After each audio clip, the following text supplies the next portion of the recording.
The group that I was in, which was the Church of Scientology, once you get out, you start to go like this going, I can't believe I was in that group, and I can't believe what they get away with. And speaking of dirty dogs, in October of 1993, under the guidance of our illustrious President Clinton, Scientology got its tax-exempt status. The leader of the church, again speaking of dogs, his words of wisdom to his followers on the success of 30 years of litigation fighting the IRS was, quote, "When the going gets tough, pit bulls bring in Scientologists." And that's a recorded. I'll pass this around. The other thing is, what I'm about to tell you, my story, is not necessarily about this, but it's something I came up with growing up in suburban New York area, New Jersey, Connecticut, and all my friends were, being a Protestant, but my closest friends were either Catholic kids or Jewish kids, having that foundation of religion in my life, but Scientology continuing to try to convince the public that they're a mainstream religion, that here is a and I don't have enough handouts, but I'll pass it around, you can read it while I'm talking, but here's a comparison of the 10 Commandments of Scientology relative to what we find in the Old Testament. I used to speak quite a bit in business and whatever, but because this is very emotional for me and involves my children, and being so prolific in information that I've made a lot of notes that I want to kind of read more from a script kind of thing, because there's a lot I want to get in here chronologically. So if you bear with me. In 1978, I was recruited into Scientology by a woman who eventually became my wife and the mother of my children. I just had a transfer in my company from Boston, Massachusetts down to Baton Rouge, Louisiana. Slowly I was introduced and exposed to Scientology by what might be described as the love bombing techniques, friendship, come on in, take a look at it, that kind of thing. And what they have in that group is personality tests. Some of you may be familiar with Scientology and some may not. Communication course, and then you start to spend more money on things. Eventually get into auditing and the understanding of the human mind. Another word for Scientology is, or its subculture is Dianetics, the modern science of mental health. You'll note it doesn't say Dianetics, the modern science of spiritual health. Then they start selling you on higher courses, including what's called the Purification Rundown, which is if you have a drug history, whether it's pharmaceuticals, psychodrugs, or recreational, or any kind of impurities, that you are releasing all those impurities out of your system physically. Again, thousands and thousands and thousands of dollars into hours and dollars into these auditing techniques, which you sit with cans in front of an e-meter and confessing not necessarily sins, but just all kinds of instances in your past. I finally reached the state of clear.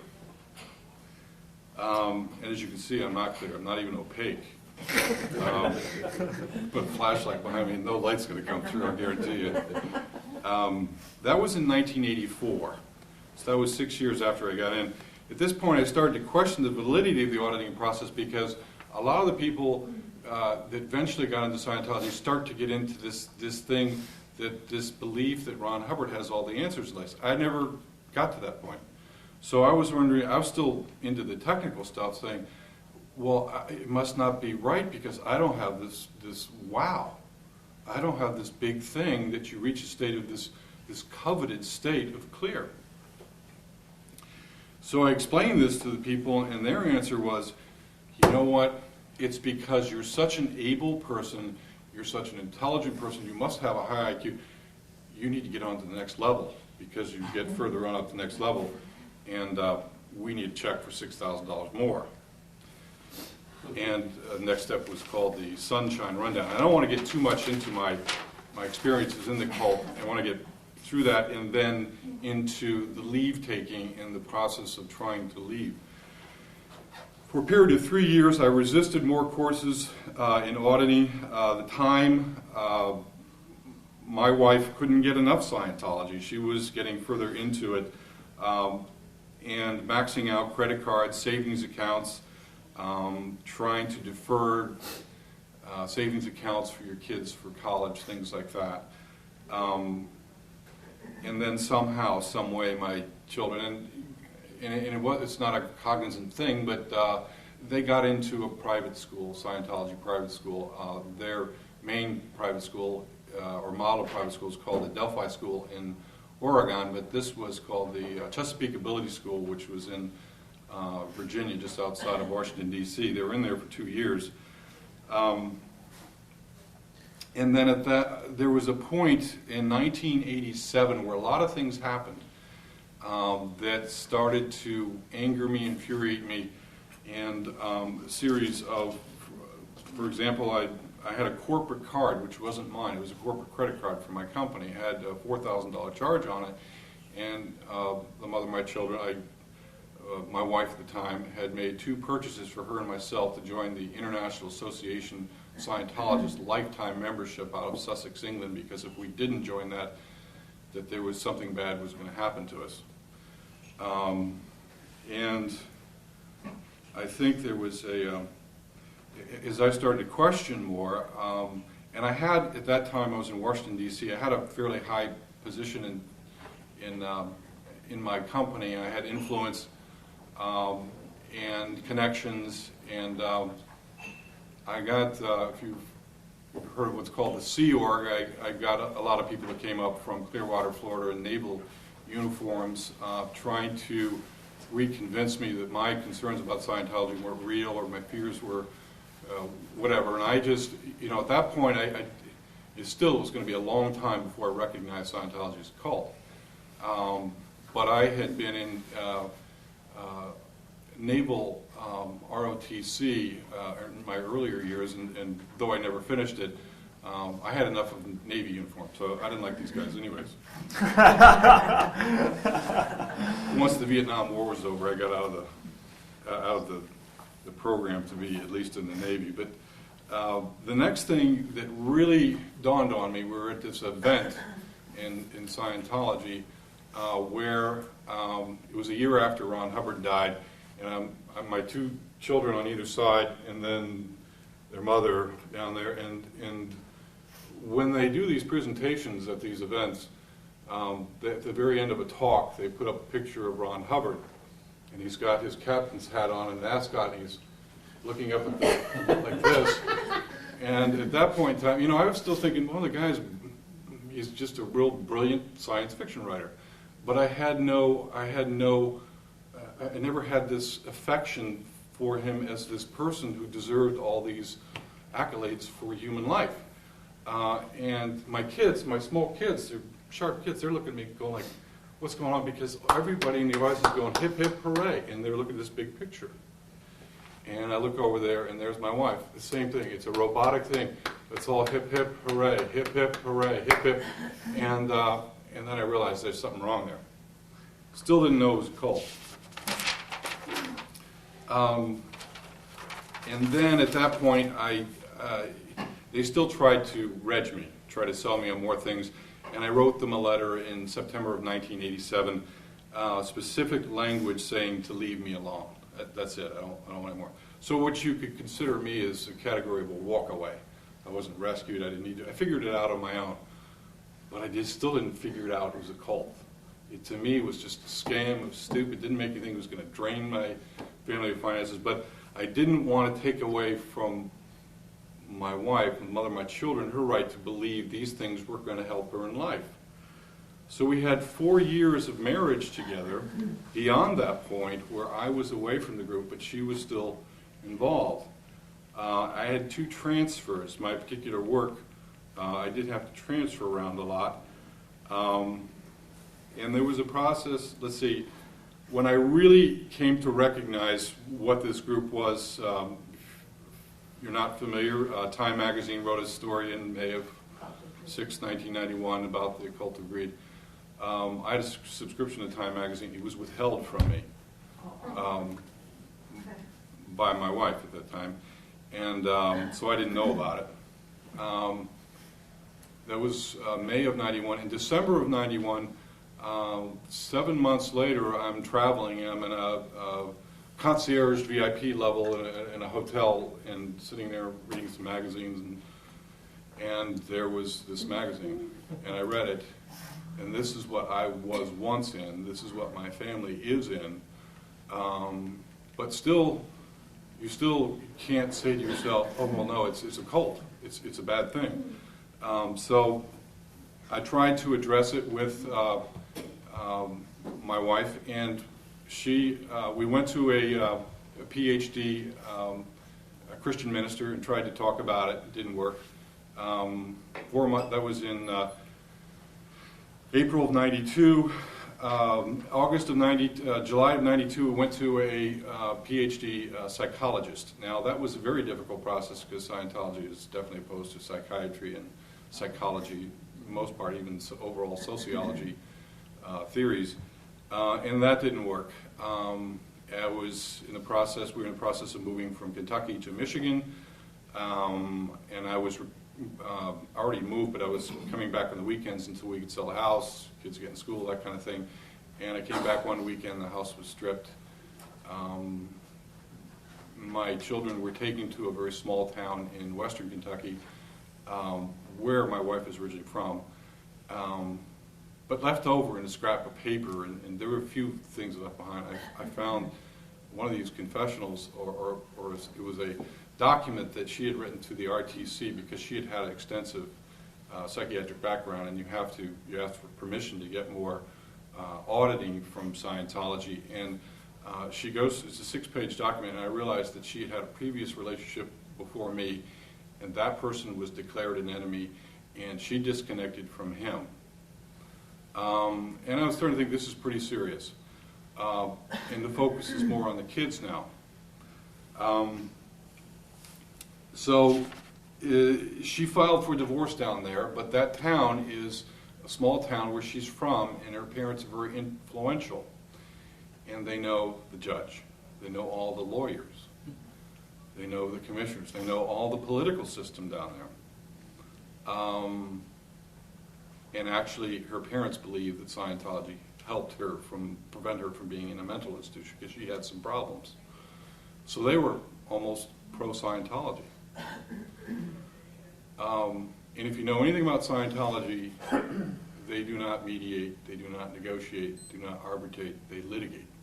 They litigate, they litigate, and they litigate. So I'm trying to shorten this up a little bit from yesterday, but I went through 3 years of litigation from a time of the filing of a divorce, including trying to get a venue change, trying to get a judge changed. And during that time, I started to, my employees at my work were starting to get infiltrated by private investigators trying to find dirt on me. My employers, both my employers directly, as well as investors of the real estate projects that I was managing, were receiving character assassination letters of the anonymous nature. They would be of the same intent as what went around the hotel this morning on Mr. Minton. It's the same policy, it's the same, is to discredit them, including letters that was saying I was a religious bigot, I was this, I was that, I didn't, abusing my children, and just all kinds of stupid stuff. My attorneys were, my first attorney was a female attorney. She was the best, and she was the most feistiest, but she received some anonymous letters, and threatening in nature. And they somehow got a psychologist to really not say anything, but it was enough to be court-ordered to pretty much give a tacit approval to child Dianetics, processing of children. Kentucky is the only state that has case law that actually condones Scientology as a mental health practice. There isn't of course, my concern growing up in the New York area, living in Michigan in that time, living in Massachusetts for the last few years, and still dealing with this thing, I'm viewed as a damn Yankee. It's kind of like Vinny in the movie My Cousin Vinny. So when I go down there, it's a rather prejudiced situation. After 3 years of litigation, I lost everything. I lost my savings. I lost any rights to my children. I didn't have any custody. There has been evidence of judge tampering and expert witness tampering, but it's very hard to penetrate because you're talking about a very small southern town. And I mean, I even got success in a U.S. senator that recently retired, but he retired before he could get any further. Was trying to help on this issue. I kept getting. In 1993, I had my house vandalized in Michigan. A big sign across the garage door that said "Stop," spray painted. In 1993, I was also declared an SP enemy by the Nashville Celebrity Center, where my ex had reconnected to. But this graffiti had "Stop," and then underlined says S and P at the end. So we know what it is, but you call the authorities, and they're looking like, what is this? And the neighbors are starting to think, well, he must be goofy. He's got some crazy person, or maybe a girl that doesn't like him anymore, or something like that, chasing him.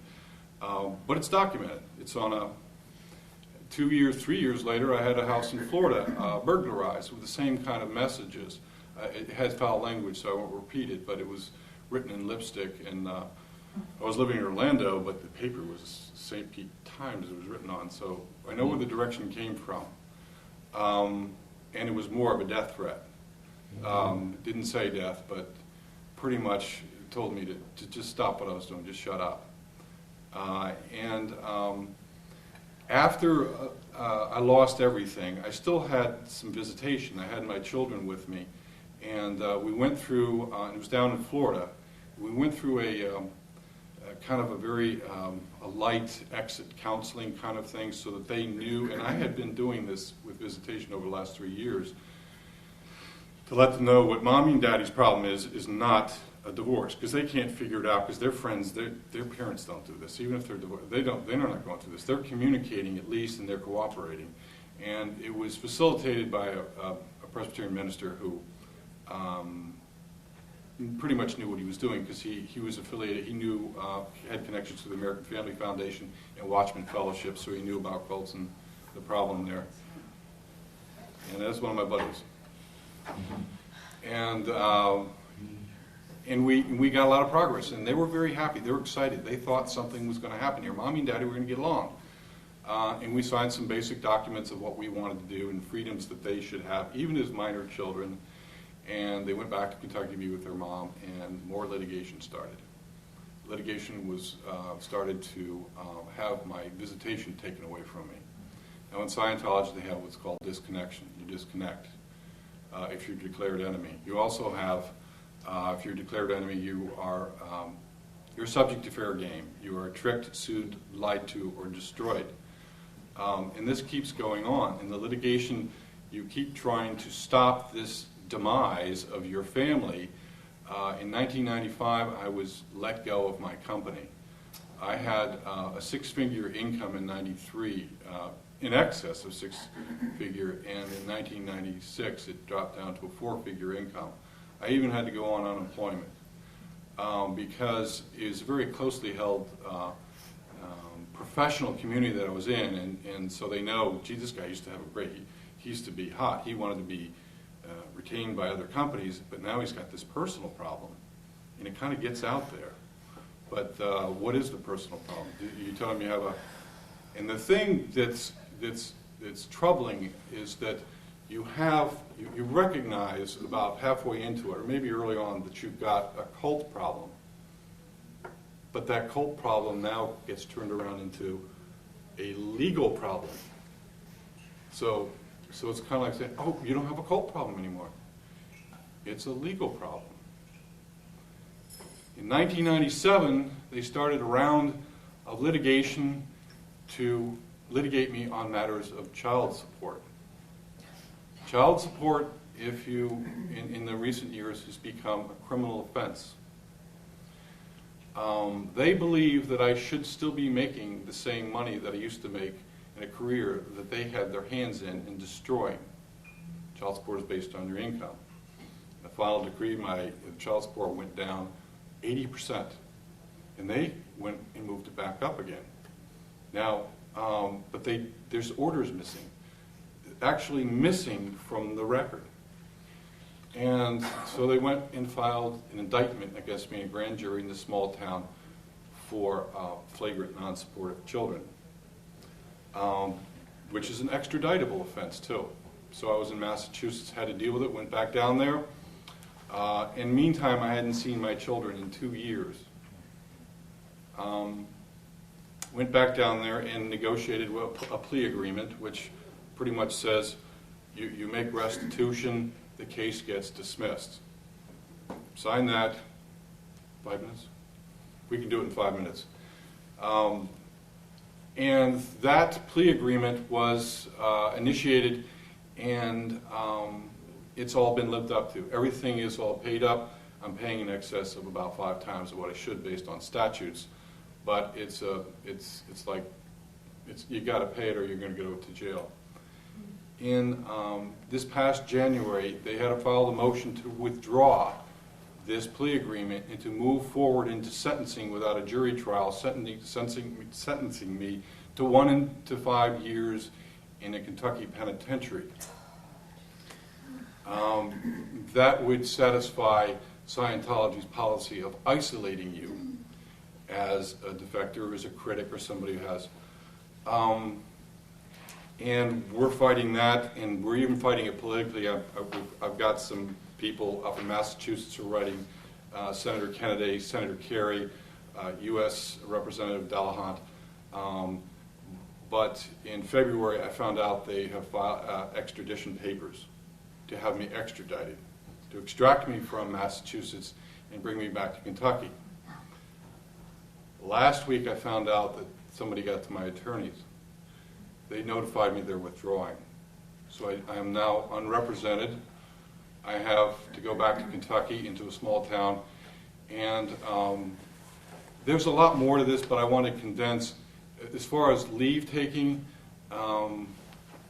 when you're leaving a cult and you have family members, it's a little different than being in a cult individually and not leaving some behind. So my leave taking process is very complicated, becomes very esoteric. And I guess all I can say is wake up, President Clinton, because this is, and I had a long discussion with, it was very interesting. If I take 30 seconds here on this shaking your head no. Yesterday when I was speaking, and I noticed when Elizabeth was speaking, that there was this gentleman in the background going like this, all through the thing. It turned out to be Dr. Kent, because he knows exactly what's going on with me, with the other groups. He's like acknowledging, because he's hearing another story of something that he himself has experienced. Anyways, I'm in deep trouble right now, but I'm going to fight it because, and I would have run from this a long time ago, but you know, as a parent, you can't do that. You got to stick in for the long haul. So, questions or? Thanks, Tom. We've run over already, but maybe we can have a few questions. I did promise you. There is some good news. My daughter turned of legal age. She's a sophomore in college. We're reconnected. We're visiting. My son is not. My daughter's 20 now. Is 19, 20. Just turned 20. My son is 15. Just started high school. He's still under the control of his mom. But still, the issue with my children now is over the years, the mind control issue with my children is not so much Scientology anymore as is the mother bombards them with, see, here's a court order. See, here's a newspaper article. See, this is what your father is doing. So that's what they're fighting now. And my daughter's down in Florida now with my girlfriend, and she's starting to say, why is Dad going to go to prison? She doesn't understand that. And now she's starting to get mad. And throughout this whole thing, you have this process, too, that this is the mother of your children, and you shouldn't be talking negatively about another parent in a divorce situation. So you have to work with the children saying it's not the mommy or the daddy kind of thing, it's their behavior. It's the cult behavior issue, and that's hard for a child to distinguish that. Does your daughter consider herself a Scientologist? No, neither does my son. Now, I put up enough stink. They know that my kids are going to stay away from that. As a matter of fact, I've written several letters to the National Celebrity Center that pretty much says, don't let my son in there. I don't care if the mom has custody, or you will hear from me. Whatever that means. Actually, that's in Tennessee. It's not in Kentucky. It's a different jurisdiction. But that wouldn't intimidate them. It would, to some degree, because I'm putting them on notice. But it was also, I have them on tape, on cassette tape, referring to me as a SP, a PTS, and an asshole. Of course, I challenged, I wrote them back. I said, "No, is that a clergy term, or is that a psychological term?" What is an asshole? Is that in the Bible? It's in the Bible. Did you learn that in divinity school? And so they know who I am down there. John Carmichael was in the group yesterday and runs OSA in New York. He knows the judge's name, he knows the town, and so you're going to try to tell me, oh, we don't know anything about it? Any other questions? Because of time, I do want to cut it short. I want to thank you, Todd. I want to thank you, Elizabeth and Judy also.